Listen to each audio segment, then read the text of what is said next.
Welcome to channel Educates 2023। So friends, इस video के अंदर हम जानेंगे ट्वेल्थ नाइट के बारे में। ट्वेल्थ नाइट जो है वो विलियम शेक्सपियर ने लिखी थी। इस पूरे वीडियो के अंदर मैं आपको फुल समरी बताऊंगी विद सिंपल एक्सप्लेनेशन। जितने भी कैरेक्टर्स है इस प्ले के अंदर उसके बारे में भी हम एनालिसिस करेंगे और इस प्ले की जो मेन थीम्स है, साथ ही साथ जितने भी इंपॉर्टेंट क्वेश्चंस जो इससे पुटअप होते हैं वो भी मैं आपको बताऊंगी। सो इस वीडियो को एंड तक जरूर देखना। सबसे पहले हम राइटर का छोटा सा इंट्रोडक्शन देख लेते हैं। हमारे जो राइटर है वो इंग्लिश लिटरेचर के गॉड फादर एक तरह से, जिनका नाम है विलियम शेक्सपियर। इनका निकनेम था द बार्ड ऑफ एवन। ये एक पोइट, प्ले राइटर और एक्टर थे। इनका जन्म हुआ था 26 अप्रैल 1564 स्ट्रैटफोर्ड अपॉन एवन, इंग्लैंड के अंदर। वर्ड्स प्री एमिनेंट ड्रामेटिस्ट थे ये। इन्होंने अपने लाइफ में, अपने करियर में 38 प्लेस लिखे, 154 सोनेट्स और 2 लॉन्ग पोएम्स लिखी थी। ये जो 2 पोएम्स लिखी थी इन्होंने, एक अपने फ्रेंड के लिए लिखी थी और दूसरी किसी डार्क लेडी के लिए लिखी थी।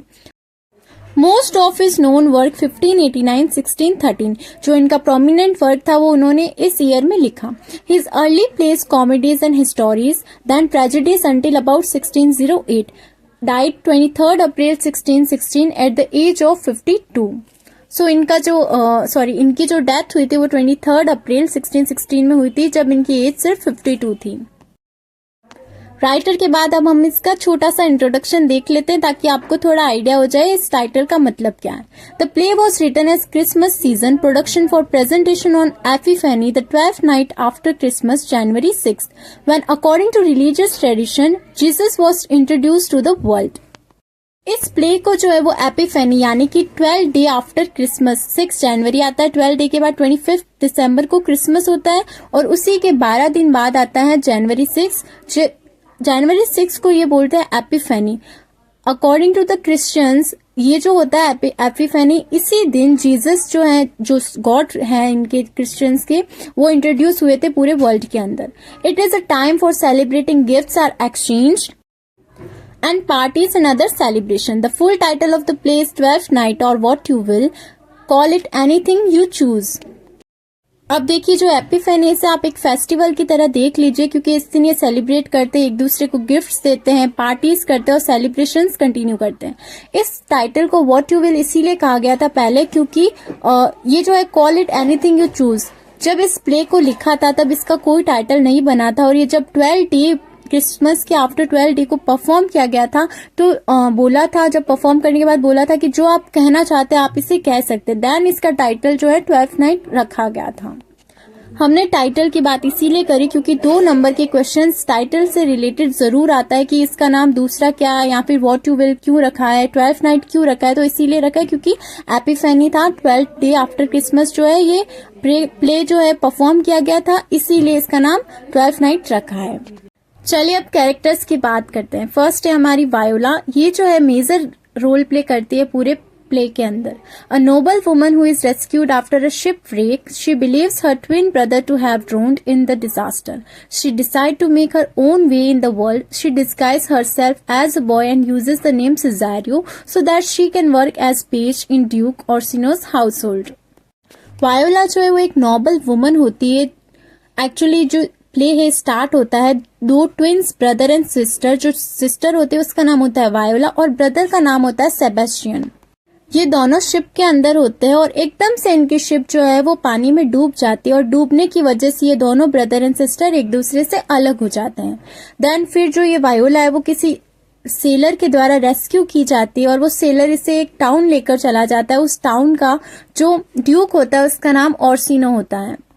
अब चूंकि ये एक लड़की है तो इसके लिए वहां पे सरवाइव करना इतना इजी नहीं होता, तो ये खुद को डिस्गाइज कर लेती है। डिस्गाइज मतलब खुद की जो रियल आइडेंटिटी उसे छुपा के किसी और की आइडेंटिटी ले लेना। ये लड़की से अब एक लड़का बन जाती है और खुद का नाम रखती है सिजारियो, ताकि इसे ऑर्सिनो के कोर्ट के अंदर काम मिल सके। इस प्ले के अंदर सेकंड मेजर कैरेक्टर है हमारा Orsino, the powerful duke of Illyria. He is obsessed with the countess Olivia who does not return his love. Orsino seems to wallow in his own misery, perhaps more concerned with being in love than he is with the person he claims to love. He is egotistical and misses what those around him are feeling. Orsino जो एक powerful Duke होता है, कौन सी जगह, अब ये जो है हमारी सेटिंग है इलेरिया। ये किसी काउंटेस ओलिविया से बहुत ज्यादा प्यार करता है, लेकिन ओलिविया जो है वो इससे प्यार नहीं करती है। सो इसकी लाइफ में सबसे बड़ा दुख यही है कि जो ओलिविया है वो इसे एक्सेप्ट नहीं करती है, तो ये अपने दुख में रहता है कि क्यों मेरा प्यार वो एक्सेप्ट नहीं कर रही। नेक्स्ट कैरेक्टर है Olivia, a wealthy and very beautiful citizen of Illyria. She has recently lost her father and her brother. She claims that she will not show her face for 7 years while mourning. This rule gets quickly thrown away when it suits her. Olivia also seems to enjoy the drama of her own suffering. Olivia जो है वो एक बहुत wealthy और beautiful citizen होती है इलेरिया की। इसने अभी रिसेंटली अपने पिता और अपने भाई को खोया है, इसीलिए ये कसम खाती है कि 7 साल तक ये अपना चेहरा किसी को नहीं बताएगी, ना ही ये किसी से मिलेगी। नेक्स्ट कैरेक्टर है हमारा Sebastian, वायोला's twin brother. He also believes his sibling died in the shipwreck. As he travels through Illyria, he is confused that so many people seems to know him. A nobleman, he knows how to take care of himself. Sebastian जो है वो voila का twin brother है। इसे भी ऐसा ही लगता है जिस तरह से वायोला ने ये सोचा था कि मेरा भाई शिप में नीचे गिरने की वजह से पानी में डूब गया, वैसे सेबेस्टियन ये सोचता है कि मेरी बहन भी वायोला जो है वो डूबने से मर गई है। एक बार क्या होता है, वो किसी तरह से कोइंसिडेंस से इलेरिया पहुंच जाता है और जब वो इलेरिया आता है तो वो देखता है यहाँ पे बहुत सारे ऐसे लोग हैं जो उसे जानते हैं, लेकिन उनमें से किसी को नहीं जानता। सेबेस्टियन जो है वो एक नोबल मैन है और उसे पता है कि उसे खुद का ध्यान किस तरह से रखना चाहिए। नेक्स्ट कैरेक्टर है हमारा जो माइनर कैरेक्टर है वो है Malvolio, the steward head servant of Olivia's household. He keeps things in very good order, but he also won't let anybody have any fun. He takes himself very seriously and frowns upon those who do not act like he thinks they should. He is very ambitious and thinks very highly of himself. Malvolio जो है वो एक बहुत funny character है इस play के अंदर और इसका मेन काम क्या है, लोगों को हंसाना। इस प्ले के अंदर ये जो कैरेक्टर है वो एक तरह से पुन है, मतलब जैसे कि क्लो जो होते थे पहले के ड्रामास प्लेस जो होते थे उसमें एक फनी कैरेक्टर डाला जाता था ताकि थोड़ी सी कॉमेडी हो जाए और जो ऑडियंस है उनका थोड़ा सा एंटरटेनमेंट भी हो जाए। मालवोलियो जो है वो हेड सर्वेंट था ओलिविया के हाउस होल्ड के अंदर, मतलब जितने भी दूसरे सर्वेंट थे ओलिविया के ये उनका हेड था और ये ध्यान रखता था कि सभी सर्वेंट जो है वो अच्छे से काम कर रहे हैं या नहीं कर रहे हैं।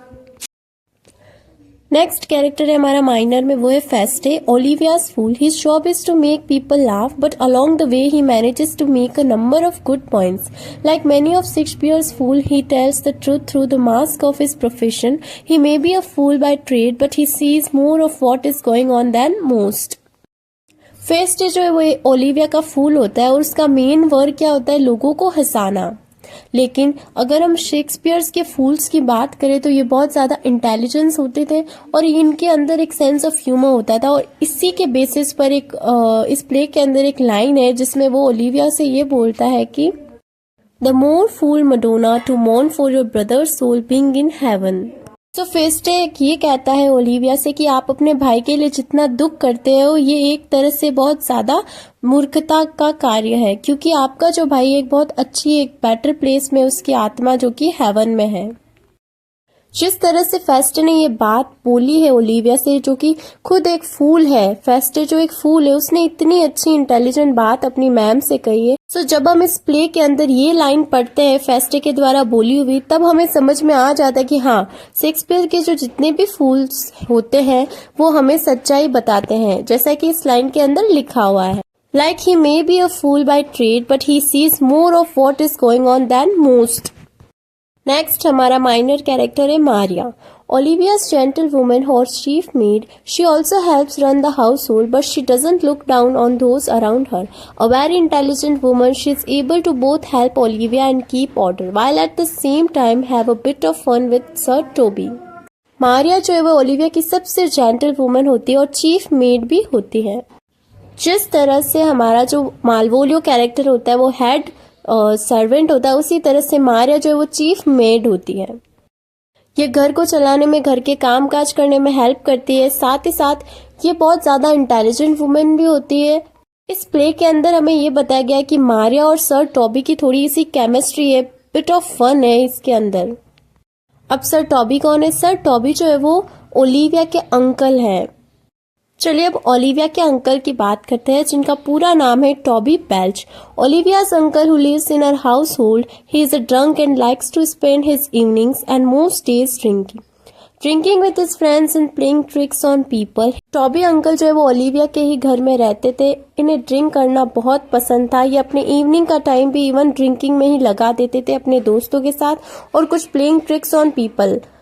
He is a smart person but spends so much time drunk it is hard to see. His foolishness is starting to get on Olivia's nerves as well as everyone else. Toby uncle जो थे वो बहुत ज़्यादा smart person थे लेकिन ये अपना ज़्यादा टाइम किस में निकाल देते थे, ड्रिंक करने में। स्टार्टिंग में मैं आपको कैरेक्टर्स का थोड़ा थोड़ा इंट्रोडक्शन दे रही हूँ ताकि जब मैं आपको समरी एक्सप्लेन करूँ तो आपको इजीली स्टोरी समझ में आ जाए। बिकॉज अगर मैं विदाउट कैरेक्टर्स बताया आपको पहले ही समरी बता दूंगी तो आपको समझने में बहुत ज़्यादा डिफिकल्टी होगी, इसीलिए मैं शॉर्ट वे में आपको पहले कैरेक्टर्स बता रही हूँ, दैन फिर हम पूरी स्टोरी समझेंगे। अंकल टॉबी के बाद अब हम बात करेंगे एंड्रू एग्यूचिक के बारे में। A foolish knight who joins sir Toby in his drunken sport. He likes to think of himself as handsome, clever, charming, a good dancer and many other things, but he is just an idiot and coward. Toby convinces Sir Andrew that Olivia could fall in love with him, but really it is a ploy so Toby can keep living off Sir Andrew's money. Andrew Aguecheek जो है वो एक foolish night होता है, मतलब एक बेवकूफ लड़का है जो क्या करता है, सर टॉबी को कंपनी देता है ड्रिंक करने में। ये खुद को बहुत ज्यादा हैंडसम, चतुर, चालाक, चार्मिंग, एक अच्छा डांसर समझता है, लेकिन रियलिटी क्या है, ये एक तरह से एक इडियट, एक कावर्ड है। और टॉबी क्या करता है, इसका फायदा उठाता है, इसको बोलता है कि ओलिविया जो मेरी नीज है वो तुम्हारे प्यार में गिरी हुई है। लेकिन ये क्या होता है, एक झूठ होता है टॉबी का। ये इसीलिए बोलता है टॉबी एंड्रू एग्यूचिक को ताकि वो उससे मनी ले सके, उसका पैसा जो है वो ले सके और खुद के एंजॉयमेंट में उसका यूज कर सके। सो ये बात जानने के बाद हम ये कह सकते कि जो सर टॉबी है वो सच में बहुत ज्यादा इंटेलिजेंट पर्सन है जो इस तरह से एंड्रू को बेवकूफ बनाकर एंड्रू के पैसों से खुद का एंजॉयमेंट करते हैं। नेक्स्ट कैरेक्टर है हमारा Antonio, a sailor on the ship that sank. He rescues Sebastian and they become close friends. He insists on accompanying his friend to help and protect him in Illyria. This is dangerous for him though since he is wanted man. Antonio जो वो एक seller होता है, अब कई बार play में ये question put up होता है कि सेबेस्टियन को किसने बचाया था, तो सेबेस्टियन को बचाने वाले सेलर का नाम था एंटोनियो। एंटोनियो और सेबेस्टियन जो है वो एक दूसरे के बहुत अच्छे और क्लोज फ्रेंड्स बन जाते हैं। दैन फिर एंटोनियो जो है वो सेबेस्टियन को बोलता है कि आप मेरे एक तरह से अच्छे फ्रेंड है तो मैं आपको प्रोटेक्ट करना चाहता हूँ, आपके साथ रहकर आपकी हेल्प करना चाहता हूँ। लेकिन ये चीज़ जो है, ये काम जो है एंटोनियो के लिए बहुत डेंजरस होता है क्योंकि इलेरिया के अंदर ड्यूक ऑर्सिनो ने इसे देश निकाला दे दिया था। देश निकाला विच मीन्स कि इसे पनिशमेंट दी है कि तुम कभी भी इलेरिया के अंदर मुझे नहीं दिखोगे, क्योंकि इसने पास्ट में हो सकता है कुछ गलत काम किया हो, इसलिए इसको पनिशमेंट मिली। अब नेक्स्ट हमारा माइनर कैरेक्टर है Fabian, another servant of Olivia. Fabian occasionally helps her Toby in his schemes and enjoy his pranks. Fabian जो है वो एक और सर्वेंट है ओलिविया के घर के अंदर, और ये क्या करता है, सर टॉबी की हेल्प करता है जब भी टॉबी जो है वो प्रैंक्स करते हैं या फिर किसी के साथ कोई स्कीम्स लगाते हैं, जैसे कि एंड्रू के साथ उसको पागल बनाना हो गया, इस तरह के जो काम होते हैं उसमें फैबियन जो है वो टॉबी की हेल्प करता है। सो इसमें ऑलमोस्ट जितने भी माइनर कैरेक्टर है वो हमें ओलिविया के घर के जो हाउस होल्ड वर्कर्स है वही दिखते हैं, लाइक मालवोलियो, मारिया, फैबियन, ये सभी लोग। अब कुछ अदर कैरेक्टर्स को भी देख लेते हैं जो कि बहुत ज्यादा माइनर है और ये इतना इम्पोर्टेंस नहीं देते इस प्ले के अंदर, बट फिर भी एक बार हम देख लेते हैं। Valentine and curio, gentleman working for Duke Orsino. जिस तरह के ओलिविया के वर्कर्स थे वैसे ऑर्सिनो के भी कुछ वर्कर्स है, जैसे कि वैलेंटाइन एंड क्यूरियो। नेक्स्ट है sea captain, the kind captain who rescues Viola when her ship wrecks. Next है सी कैप्टन, जिसने वायोला को बचाया था जब उसकी शिप जो है रैक हो गई थी, यानी कि डूब गई थी। सम अदर कैरेक्टर्स है lords, priest, sailors, officers, musicians, attendants. Basically इस प्ले के अंदर टोटल जो है 2 कैप्टन है। एक कैप्टन जिसने वायोला को बचाया, दूसरा कैप्टन जिसने सेबेस्टियन को बचाया था डूबने से। अब जिसने सेबेस्टियन को बचाया उसका नाम था एंटोनियो। जो हमें याद रखना है वायोला को बचाने वाले कैप्टन का नाम इस प्ले के अंदर मेंशन नहीं है। चलो फ्रेंड्स, अब प्ले की सेटिंग के बारे में बात करते हैं। Twelfth Night is set in the imaginary dukedom of Illyria. This setting is important to the romantic nature of the play. Twelfth Night की सेटिंग जो है वो इलेरिया, बेसिकली किसी भी प्ले के अंदर अगर सेटिंग पूछे तो इसका मतलब जो भी एक्ट या प्ले हो रहा है वो कौन सी प्लेस पर हो रहा है उसे ही सेटिंग बोलते हैं, ठीक है।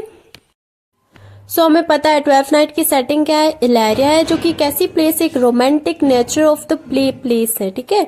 Illyria was an ancient region on the eastern coast of the Adriatic Sea covering parts of modern Serbia, Slovenia, Bosnia, Albania, Croatia and Montenegro.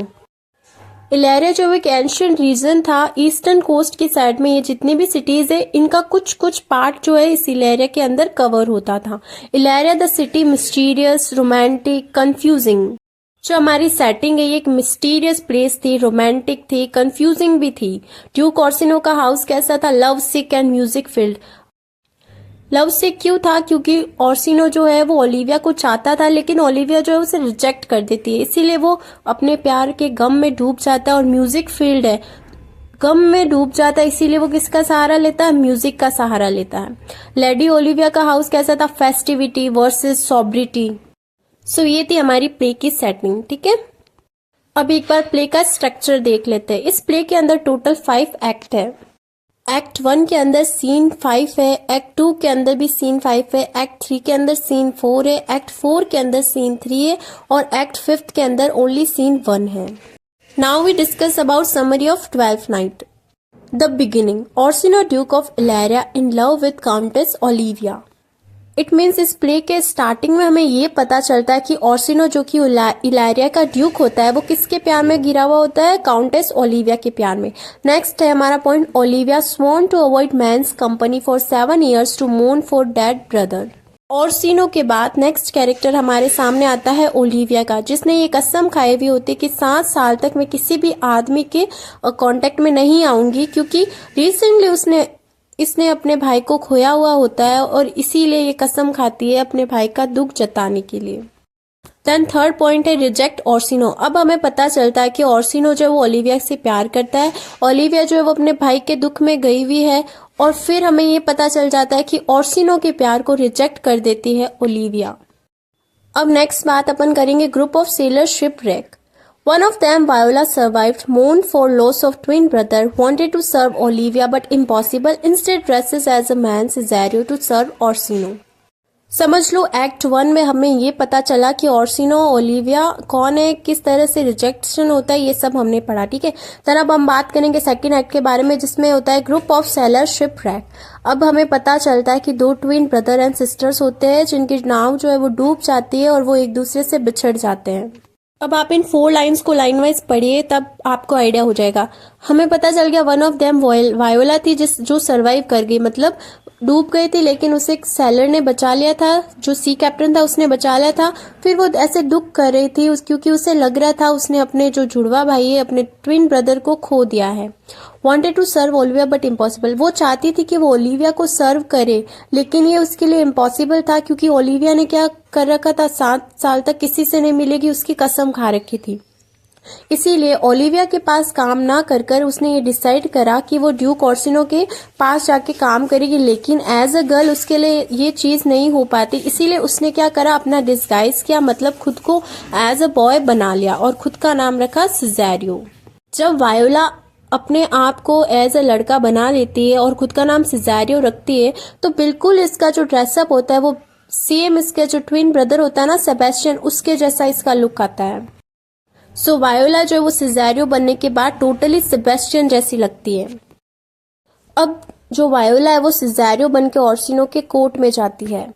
Like Cesario believes is a man but tells Cesario to woo Olivia on his behalf. Viola goes but unwillingly she likes Orsino. When she goes, Olivia falls in love with Cesario, sends Malvolio with ring for Cesario. और वापस से हम point by point समझेंगे ताकि easily समझ में आ जाए।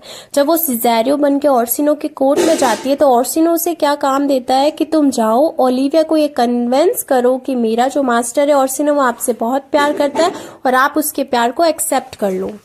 तो ये सब सुन के वायोला जो है वो गई तो थी ओलिविया के पास, लेकिन अनविलिंगली। क्यों अनविलिंगली? क्योंकि वो खुद ऑर्सिनो को प्यार करना स्टार्ट कर देती है। अब जो इस प्ले के अंदर एक ट्विस्ट आता है, जब ओलिविया के घर पर वायोला एज अ सिजेरियो बन के जाती है तो ओलिविया खुद उसके प्यार में गिर जाती है और यहाँ से स्टार्ट होता है लव ट्रायंगल। लव ट्रायंगल कैसे? क्योंकि ऑर्सिनो ओलिविया से प्यार करता है, ओलिविया सिजेरियो से करती है और सिजेरियो जो कि वायोला है वो ऑर्सिनो से प्यार करती है। देन फिर क्या होता है, ओलिविया है ना क्या करती है, वापस से वायोला जो सिजेरियो होती है उसे बुलाने के लिए क्या करती है, अपने जो सर्वेंट होता है ना मालवोलियो, उसे एक रिंग दे देती है और बोलती है जाके उसके सिजेरियो के मुंह के ऊपर फेंक के आ जाओ। वो ऐसा क्यों करती है? ताकि नेक्स्ट डे जो है वो सिजेरियो उसके पास वापस आ जाए। इस सीन के अंदर और भी बहुत सारे एक्ट होते हैं, लेकिन अभी मैं आपको इतना डिटेल में एक्सप्लेन नहीं कर सकती हूँ, इसीलिए शॉर्ट समरी में ही समझा रही हूँ। अब हमें नेक्स्ट सीन के बारे में पता चलता है, जिसके अंदर Sir Toby, Maria and Andrew होते हैं। Sir Toby trying to free Sir Andrew of his money, all plotting to expose Malvolio's self love, use a false letter trick into thinking Olivia likes him. इसका first point ये है कि जो sir Toby है वो क्या करते हैं, एंड्रयू को पागल बनाते हैं ताकि उसकी मनी जो है वो ले सके, उसके मनी से वो ड्रिंक करते हैं, इंजॉयमेंट करते हैं। वो क्या पागल बनाते हैं एंड्रयू को कि मेरी जो नीस है, भतीजी ओलिविया है, वो तुम्हें बहुत पसंद करती है क्योंकि तुम हो इतने स्मार्ट, हैंडसम, इंटेलिजेंट, इसीलिए। देन नेक्स्ट प्लॉटिंग होती है मालवोलियो को एक्सपोज करने की। मालवोलियो एक वफादार नौकर होता है ओलिविया का और कहीं ना कहीं मालवोलियो भी ओलिविया को लाइक करता है, इसीलिए सब घर के जितने भी मेंबर्स होते हैं ना इसके, मालवोलियो के और ओलिविया के अलावा टॉबी, एंड्रयू, मारिया, ये सब मिलकर एक प्लान बनाते हैं, एक प्रैंक करने का सोचते हैं मालवोलियो के ऊपर। एक फॉल्स लेटर लिखते हैं। लेटर किसका लिखते हैं? ये ओलिविया का। मारिया ओलिविया बनकर एक लेटर लिखती है, उसके अंदर ये लिखती है कि माय डियर मालवोलियो, मैं तुम्हें बहुत लाइक करती हूँ, लेकिन हमारा जो ये रिश्ता है वो मैं एक्सपोज नहीं करना चाहती हूँ सबके सामने, वरना अच्छा नहीं लगेगा, तुम्हारी रेपुटेशन खराब ना हो जाए, इसीलिए इसे छुपा के रखना। In letter written to wear yellow stockings and cross garters, Olivia laughed when saw this. Malvolio shut himself in a dark. Next Maria इस लेटर में ये लिखती है कि मालवोलियो, जब तुम येलो स्टॉकिंग्स और क्रॉस गार्टर्स पहनते हो तब तुम मुझे बहुत अच्छे लगते हो। फिर क्या होता है, नेक्स्ट डे जब ये लेटर मालवोलियो को मिलता है तो वो सेम ऐसा कि ऐसा येलो स्टॉकिंग्स एंड क्रॉस गार्टर्स पहन के आ जाता है ओलिविया के सामने और अजीब से हरकतें करता है, फनी फेस क्रिएट करता है, जैसा जैसा उस लेटर में लिखा था वो बिल्कुल वैसा ही करता है। फिर जब ओलिविया उसकी ऐसी हरकतें देखती है फनी, तो वो खुद हंसने लग जाती है उसे देखकर। देन वो इतनी ज्यादा बेवकूफी वाली हरकतें करता है कि ओलिविया ये ऑर्डर दे देती है कि मालवोलियो को जाके एक डार्क रूम में बंद कर दो। जब ये सब होता हुआ देखते हैं मारिया, टॉबी, एंड्रयू, उन सबको बहुत मजा आता है मालवोलियो को परेशान कर कर। सो जब इस प्ले के अंदर ये मालवोलियो वाला सीन आता है तो ये बहुत ज्यादा फनी होता है। अब नेक्स्ट सीन में एक ट्विस्ट हो जाता है जब सेबेस्टियन जो है वो इलेरिया आता है। वायोला's twin brother Sebastian survived in shipwreck, went to Illyria, sea captain friend wanted for piracy against Orsino. जब सेबेस्टियन जो है वो इलेरिया में आता है, चूंकि जो सिजेरियो होते हैं वो भी बिल्कुल सेबेस्टियन के जैसे ही दिखते हैं, तो सभी लोग जो है वो कंफ्यूज हो जाते हैं, सेबेस्टियन को सिजेरियो समझ लेते हैं। जो सेबेस्टियन होता है उसके सी कैप्टन का नाम होता है एंटोनियो, जो सेलर होता है जिसने सेबेस्टियन को बचाया होता है। अब यहाँ पे क्या होता है कि जो एंटोनियो होता है वो खुद का वॉयलेट है सेबेस्टियन को दे देता है और उसे बोलता है कि मैं शाम को एलिफेंट इन में आके आपसे मिलूंगा, तो आप भी मुझे एलिफेंट इन में ही मिलना। अब यहाँ पे क्या होता है, सेबेस्टियन जो है वो इलेरिया के अंदर आ जाता है और वो जैसे ही एलिफेंट इन की तरफ जाता है कि ओलिविया उसे देख लेती है और उसका हाथ पकड़ लेती है। अब सेबेस्टियन कंफ्यूज हो जाते हैं कि ये ओलिविया, उसे नहीं पता ये कौन है ओलिविया। वो सोचते हैं कि ये जो लेडी है ये ऐसे कैसे बिहेव कर रही है मेरे साथ। फिर ओलिविया जो है वो सेबेस्टियन को मना लेती है शादी के लिए और वो मान जाता है। देन ओलिविया सोचती है कि इससे पहले ये सेबेस्टियन, उसे नहीं पता ये सेबेस्टियन है, वो सेबेस्टियन को सिजेरियो समझ लेती है और वो मन ही मन में सोचती है कि इससे पहले सिजेरियो मुझे मना करे वापस, मैं जल्दी से इसके साथ शादी कर लेती हूँ। तो वो सेबेस्टियन जिसे वो सिजेरियो समझते उसका हाथ पकड़कर चर्च में पहुंच जाती है और वहीं चर्च में वो जो है शादी कर लेती है सेबेस्टियन से सिजेरियो समझ के। अब यहाँ पे ओलिविया और सेबेस्टियन की शादी हो जाती है। अब जब इन दोनों की शादी होती है तो इनकी शादी के बाद सर एंड्रू को पता चलती है और टॉबी वगैरह उन सबको पता चलती है, तब वो सब बहुत ज़्यादा गुस्सा होते हैं क्योंकि सर एंड्रू नहीं चाहता कि ओलिविया की शादी जो है वो सिज़ेरियो से हो। Resemble each other leads to the jealous Sir Andrew challenge Cesario to duel. Antonio defendant Cesario thinks his friend of Sebastian is arrested. अब क्या होता है, एक प्लेस होती है जहाँ पे ये सभी एक जगह पर इकट्ठे हो जाते हैं। सर एंड्रू को बहुत जेलसी होती है जब पता चलता है कि भाई सेबेस्टियन ने जो है वो शादी कर ली है, जबकि वो सेबेस्टियन को सिज़ेरियो समझता है। तो वो क्या करता है, सिज़ेरियो को चैलेंज करता है ड्यूल के लिए। ड्यूल मीन्स फाइटिंग के लिए। अब सिज़ेरियो जो होता है, वो जो वायोला है, वो कंफ्यूज होती है कि भाई ये ऐसा क्यों कर रहे हैं, मैंने ऐसा क्या कर दिया, मैंने तो कुछ ऐसा किया भी नहीं जिससे इनको गुस्सा आए और ये लड़ाई करना स्टार्ट करें। अब जब सर एंड्रू सिज़ेरियो से लड़ना स्टार्ट करते हैं तभी एंटोनियो वहां पे आ जाता है और उसे लगता है जो सिज़ेरियो वो अभी सेबेस्टियन है, उसका फ्रेंड है और मुझे मेरे फ्रेंड को बचाना चाहिए। तो एंटोनियो जो है वो सिज़ेरियो की तरफ से सर एंड्रू से लड़ना स्टार्ट कर देता है। फिर एंटोनियो जो है वो अरेस्ट हो जाता है। ये अपन ने पिछली स्लाइड में पढ़ा था that Olivia made Sebastian become बिथ्रोन्ड।